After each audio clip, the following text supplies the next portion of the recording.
तो दोस्तों, क्योंकि रिश्तों के भी रूप बदलते हैं कि आज के एपिसोड की शुरुआत होती है उस भारी इमोशनल पल से जहां अंगद की ईगो वाली बात सुनकर वृंदा पूरी तरह से टूट जाती है। वो बेहद दुखी होकर अंगद को समझाने की कोशिश करती है कि उसका मकसद कभी भी उसे नीचा दिखाना नहीं था। वो सिर्फ ये याद दिलाना चाह रही थी कि इस कंपनी में उसकी भी एक पहचान और जिम्मेदारी है। उसे ऐसा लगने लगा था जैसे अंगद उसकी बातों और फैसलों को पूरी तरह नजरअंदाज कर रहा है। इसके बाद वृंदा बताती है कि कल तक फैक्ट्री के सारे वर्कर्स उसको सम्मान से देखते थे। किसी भी परेशानी में लोग उसी के पास आते थे क्योंकि उन्हें भरोसा था कि वो चीजें संभाल सकती है। लेकिन आज उसी फैक्ट्री में उसकी इज्जत भी दांव पर लग गई। लेकिन अंगद इस बात को बिल्कुल अलग नजर से देख रहा होता है। उसको लग रहा होता है कि वृंदा ने विक्रांत को वापस लाकर सबके सामने उसकी अथॉरिटी और सम्मान खत्म कर दिया। उसके शब्दों में साफ दिखाई देता है कि अब यह मामला सिर्फ कंपनी का नहीं बल्कि उसके टूटते आत्मसम्मान का बन चुका है। वो बार बार यही कहता है कि जिस इंसान को उसने खुद कंपनी से निकाला उसी को वापस लाकर वृंदा ने उसे सबके सामने छोटा कर दिया। साथ ही वो फिर से विक्रांत की नीयत पर शक जताने लगता है। अंगद को पूरा विश्वास हो चुका होता है कि विक्रांत अच्छा इंसान नहीं है और वही धीरे धीरे उनके रिश्ते में जहर घोल रहा है। इसके बाद अचानक अंगद की आवाज में गुस्से से ज्यादा दर्द सुनाई देने लगता है। वो कहता है कि उसने कभी सपने में भी नहीं सोचा था कि एक दिन उसे सबसे ज्यादा चोट वृंदा की वजह से मिलेगी। उसके लिए सबसे तकलीफ देने वाली बात यह नहीं थी कि लोग क्या सोच रहे हैं, बल्कि यह थी कि उसकी पत्नी उसके खिलाफ जाकर किसी और का साथ देती हुई दिखाई दी। तो ये सुनकर वृंदा बिल्कुल चुप नजर आती है। उसकी आंखों से आंसू बहने लगते हैं क्योंकि उसको एहसास हो जाता है कि अंगद अंदर से कितना टूट चुका है। इसके बाद वो एक फाइल निकालती है और कुछ कागजों पर साइन करने लगती है। तो अंगद जब पूछता है कि वो क्या कर रही है, ये क्या है, तब वृंदा वो पेपर उसके सामने रखती हुई नजर आती है और फिर वो ऐसा फैसला सुनाती है जो पूरे माहौल को और ज्यादा इमोशनल बना देता है। वृंदा कहती है कि अगर उसकी वजह से अंगद को इतनी चोट पहुंची है तो वो अब कंपनी की एमडी की पोस्ट छोड़ रही है। इतना बोलकर वो अपना रेजिग्नेशन लेटर अंगद को देती हुई नजर आती है। लेकिन यहाँ सबसे खास बात यह होती है कि वो ये फैसला हार मानकर नहीं बल्कि अपने रिश्ते को बचाने के लिए लेती है। वो अंगद को याद दिलाती है कि दोनों इस फैक्ट्री में एक ही मकसद से आए थे, सब कुछ ठीक करने के लिए। भले ही दोनों ने अलग अलग जिम्मेदारियां संभाली लेकिन उनका रिश्ता हमेशा एक ही रहा। वृंदा फिर साफ कहती है कि उनके रिश्ते से बढ़कर उसके लिए कुछ भी नहीं है, ना फैक्ट्री, ना पोस्ट और ना कोई पावर। इसलिए वो तय करती है कि अब वो एमडी बनकर नहीं बल्कि एक सामान्य एम्प्लॉय की तरह काम करेगी, लेकिन अपने रिश्ते को टूटने नहीं देगी। वो ये भी कहती है कि उसने परिवार से वादा किया था कि वो फैक्ट्री को संभालेगी, इसलिए वो काम छोड़कर नहीं जाने वाली। बस अब उसकी पहचान बदल जाएगी। उसकी बातों में प्यार, दर्द और अपने रिश्ते को बचाने की कोशिश साफ दिखाई देती है। वो एक तरह से अपना ईगो, पावर और पोजीशन सब कुछ छोड़ने को तैयार हो जाती है ताकि अंगद और उसके बीच बढ़ती दूरी खत्म हो सके। फिर आखिर में वो अंगद को सर कहकर बताती है कि पहले भी वो उसके अंडर काम कर चुकी है और अब भी कर लेगी, लेकिन वो अब उनके रिश्ते के बीच लड़ाई और दूरियां नहीं आने देना चाहती। इतना कहकर वृंदा वहां से चली जाती है। इसके बाद अगले सीन में भारती अपने बाबा की अस्थियां विसर्जित करके वापस फैक्ट्री लौटती है। काफी दिनों बाद उसको देखकर कजरी खुश नजर आती है और कहती है कि उसके लौट आने से अच्छा लगा। फिर कजरी उससे हालचाल पूछती है तो भारती बाहर से खुद को संभालने की कोशिश करती है, लेकिन उसके चेहरे पर बाबा को खोने का दर्द साफ दिखाई देता है। वो कहती है कि उसने सबको बहुत मिस किया और फिर फैक्ट्री का हाल पूछती है। बस यहीं से कजरी उसे फैक्ट्री में चल रहे पूरे विवाद के बारे में बताने लगती है। वो विस्तार से बताती है कि कैसे विक्रांत, वृंदा और अंगद को लेकर फैक्ट्री में बातें फैल चुकी है। ये सब सुनते ही भारती पूरी तरह हैरान और नाराज नजर आती है। उसे लोगों की सोच पर गुस्सा आने लगता है। वो साफ कहती है कि लोग बिना सोचे समझे कैसी घटिया बातें बना रहे हैं। उसके लिए ये बात स्वीकार करना मुश्किल होता है कि कोई वृंदा और विक्रांत का नाम इस तरह जोड़ सकता है। भारती को सबसे ज्यादा दुख इस बात का होता है कि लोग दूसरों की जिंदगी में झांकने और अफवाहें फैलाने में लगे रहते हैं। उसके शब्दों में साफ दिखता है कि उसे इस गंदी सोच से नफरत हो रही है। लेकिन कजरी भी अपनी तरफ से समझाती है कि फैक्ट्री में जो कुछ हुआ उससे लोगों को बातें बनाने का मौका मिल गया। पहले विक्रांत को नौकरी से निकालना और फिर अचानक वृंदा का उसे वापस बुला लेना, इन सब चीजों ने माहौल को और बिगाड़ दिया। वो ये भी कहती है कि अब अंगद और वृंदा के बीच सब कुछ पहले जैसा नहीं लग रहा। उसको महसूस हो रहा होता है कि दोनों के रिश्ते में बहुत बड़ी दरार आ चुकी है।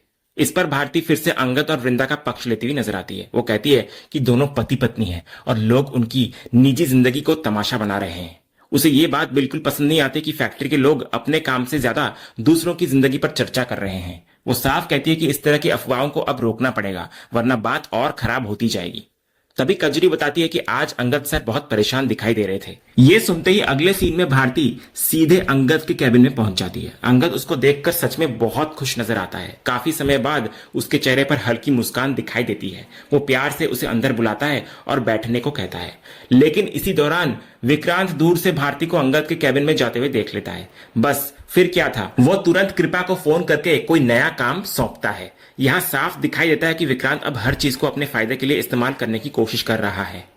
इधर कैबिन में अंगद भारती से बात कर रहा होता है। वो कहता है कि उसे लगा था भारती कुछ और दिन बाहर रहेगी, लेकिन वो जल्दी लौट आई। तब भारती भावुक होकर बताती है कि बाबा के जाने के बाद कहीं मन नहीं लग रहा था। वो कहती है कि उसने अपनी पूरी लाइफ फैक्ट्री में बिताई है और अब वही जगह उसे घर जैसी लगने लगी है।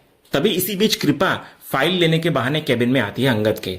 बाहर से सब कुछ सामान्य लगता है, लेकिन असल में वो विक्रांत के कहने पर वहां रिकॉर्डिंग सेट करने आई होती है। वो फाइल निकालने का बहाना बनाकर चुपके से मोबाइल में वीडियो रिकॉर्डिंग चालू कर देती है और उसे कैबिनेट में इस तरह रख देती है कि अंगद और भारती की पूरी बातचीत रिकॉर्ड हो सके। फिर वो वहां से निकल जाती है। उधर अंगद भारती से कहता है कि उसके वापस आने से वृंदा भी खुश होगी। इसके बाद भारती धीरे धीरे असली बात शुरू करती है। वो पहले ही साफ कर देती है कि शायद उसे ये बातें करने का हक ना हो, लेकिन फिर भी उसे कुछ कहना है। तो अंगद उसको रोकते हुए कहता है कि वो उसे सर न बुलाए, क्योंकि वो हमेशा वही पुराना वाला अंगद रहेगा। साथ ही वो उसे खुलकर बात करने के लिए कहता है। तो तब भारती हिचकते हुए फैक्ट्री में फैली बातों का जिक्र करती है, विक्रांत को लेकर, वृंदा को लेकर और लोगों की घटिया सोच को लेकर। ये सुनते ही अंगद हल्का सा तंज मारते हुए कहता है कि भारती अभी फैक्ट्री में आई है और ये बातें उसके कानों तक पहुंच भी गई। तो भारती बोलती है कि उसे ये बात कजरी भाभी से पता चली है। इसके बाद भारती अंगद को समझाने की कोशिश करती है कि उसे फैक्ट्री के लोगों की बातों पर ध्यान नहीं देना चाहिए। वो साफ कहती है कि लोग बेवजह दूसरों की लाइफ में दखल देते हैं और अफवाहें फैलाकर खुश होते हैं। भारती को सबसे ज्यादा दुख इस बात का होता है कि लोग वृंदा और विक्रांत को लेकर इतनी घटिया बातें बना रहे हैं, लेकिन अंगद की हालत उससे भी ज्यादा टूटी हुई दिखाई देती है। वो कहता है कि अगर ये बातें सुनकर भारती को इतना बुरा लगा तो सोचे वो कि उसके ऊपर क्या बीत रही होगी, क्योंकि ये सब सीधे उसकी लाइफ के साथ हो रहा है। अंगद अब भी यही समझ नहीं पा रहा कि आखिर उसने विक्रांत को कंपनी से निकालने के बाद वृंदा ने उसको दोबारा सीएफओ क्यों बना दिया। उसके मन में लगातार यही सवाल घूम रहा होता है कि आखिर वृंदा के दिमाग में चल क्या रहा है। इसके बाद भारती बहुत ही समझदारी से दोनों के रिश्ते की बात करती है। वो अंगद को याद दिलाती है कि वृंदा ने हमेशा हर मुश्किल में उसका साथ दिया है और अब समय है कि दोनों एक दूसरे का सहारा बने, ना कि छोटी छोटी बातों को अपने रिश्ते के बीच आने दे। लेकिन अंगद अब अंदर से पूरी तरह उलझ चुका होता है। वो कहता है कि छोटी बातें ही धीरे धीरे बड़ी बन जाती है और रिश्ते तोड़ देती है। इसके बाद वो भारती को वृंदा का रेजिग्नेशन लेटर दिखाता है। ये देखकर भारती पूरी तरह हैरान नजर आती है कि बात इतनी दूर पहुंच गई है कि वृंदा ने एमडी की पोस्ट तक छोड़ दी। भारती को साफ महसूस होता है कि दोनों अपने रिश्ते को बचाने के बजाय दर्द में एक दूसरे को और ज्यादा हर्ट कर रहे हैं। इसी दौरान वृंदा वहां पहुंचती है तो भारती को देखकर वो सच में बहुत खुश होती है। काफी दिनों बाद दोनों का मिलना बहुत इमोशनल लगता है, लेकिन उस खुशी के पीछे भी अंदर का तनाव साफ दिखाई देता है। इसके बाद वृंदा अंगद को याद दिलाती है कि सारे वर्कर्स इकट्ठा हो चुके हैं और जो अनाउंसमेंट करनी है उसे वो जाकर कर दे। तो वृंदा के जाते ही अंगद भारती से कहता है कि उसने देखा कैसे अब वृंदा उससे अलग तरीके से बिहेव कर रही है। उसके शब्दों में शिकायत और दर्द दोनों साफ नजर आते हैं।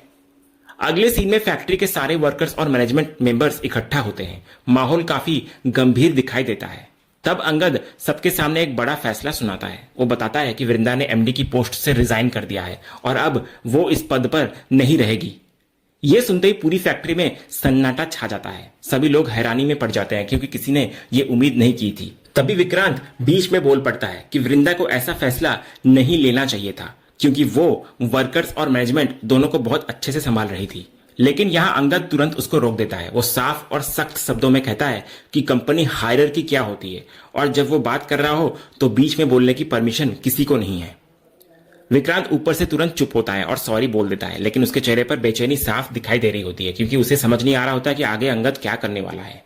इसके बाद इधर अंगद सबके सामने कहता है कि अब कंपनी को नया एमडी चाहिए और उसके दिमाग में उस इंसान का नाम पहले से तय है। फिर वो उस नए व्यक्ति की खूबियां गिनाने लगता है कि वो इंसान दिल से बहुत अच्छा है, मेहनती है और फैक्ट्री के लिए हमेशा ईमानदारी से खड़ा रहा है। ये सुनकर विक्रांत अंदर ही अंदर परेशान होने लगता है। उसको समझ नहीं आता कि आखिर अंगद किसकी बात कर रहा है। वहीं कृपा मजाक में पूछती है विक्रांत से कि कहीं वो खुद तो नए एमडी नहीं बनने वाले, लेकिन विक्रांत तुरंत मना करता है क्योंकि उसे लगता है कि इतना सब कुछ उसके कारण हुआ है तो अंगद उसे क्यों चुनेगा।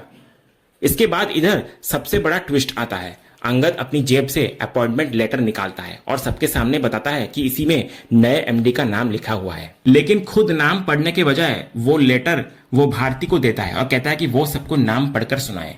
इसके बाद भारती जैसे ही लेटर को खोलती है और उसमें लिखा नाम देखती है, वो भी शॉक्ड होकर सीधे अंगद की तरफ देखने लगती है।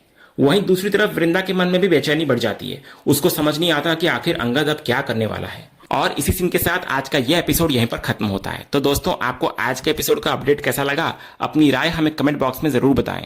अगर आपको आज का यह वीडियो पसंद आया हो तो वीडियो को लाइक और शेयर जरूर करें, और ऐसे ही लेटेस्ट एपिसोड के अपडेट्स जानने के लिए हमारे इस चैनल को सब्सक्राइब करना ना भूलें और बेल आइकन को भी जरूर दबाएं।